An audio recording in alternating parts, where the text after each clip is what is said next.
realized I was passionate about sociology when I was talking to other people about it. I decided to go back to school and pursue a graduate degree in sociology. And while I was there, I started spending time in the classroom. I started spending time talking to students about sociology. I decided to stay and finish my Ph.D. and go on to be a teacher. My name is Elizabeth Kiester. I am an associate professor of sociology here at Albright College. There are so many great topics to talk about in sociology, and I have two favorites. My first favorite is family studies and the way that families are important to our lives, both as individuals and as a society. And my other favorite topic is immigration studies. But I even talk about immigration studies from a family perspective and how the act of migrating or who's doing the migration really has an impact on the family unit. My favorite thing about teaching sociology is teaching students to see things they already see in a different way. When I can teach them to look at it through what we call the sociological imagination, they have these light bulb moments, these aha moments when they suddenly understand the world from a different perspective, and I love those moments. I have a lot of expectations of my students, but it's nothing they can't handle. In my class, you're going to do a lot of writing. You're going to do a lot of reading. You're going to do a lot of discussing. I want to know how you feel about it, how you think. Sometimes there's not a right answer. A lot of times in life, there's not a right answer. But I want you to have the skills to research what the answer might be, to form a well-founded, well-argued reason and argument about something.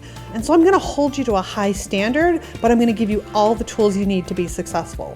It's fun to work with students who already think sociology is for them, but it's also really interesting to help students find their way when they're not really sure what they want. Usually the first question I ask those students is, what makes you happy? Because we're going to spend so much of our lives working, we should really find something that brings us joy. One of my jobs as a professor is to help students reach their full potential. I do this by challenging them, by giving them activities and assignments that they might see as being too hard, but I give them the guidance, I give them the tools, and I teach them that they can, in fact, achieve the things that I've set forward for them to do. And one of my favorite things is when a student gets it and they see that they were actually really successful in completing an assignment that they maybe thought that they weren't going to be able to accomplish. By giving the proper tools, we can help all students reach their full potential. Regardless of major, I always tell students there's a variety of skills they're going to need when they leave the college campus. There are things that every single employer is going to want, whether you're a doctor, a lawyer, or a computer engineer, or a sociologist. Employers want people who are punctual, who can read, who know how to think and do research, and I can teach anybody to do those types of things. Here at Albright, I love the fact that I have the opportunity to do research with my students. In one instance, we studied the sociology of Star Wars and even published an article about it. The piece of advice that I give to students is the same advice that my mentor gave to me, and that is, you got this. It's the advice I give when they get to Albright. It's the advice I give when they are frustrated by an assignment. It's the advice I give when they walk at graduation.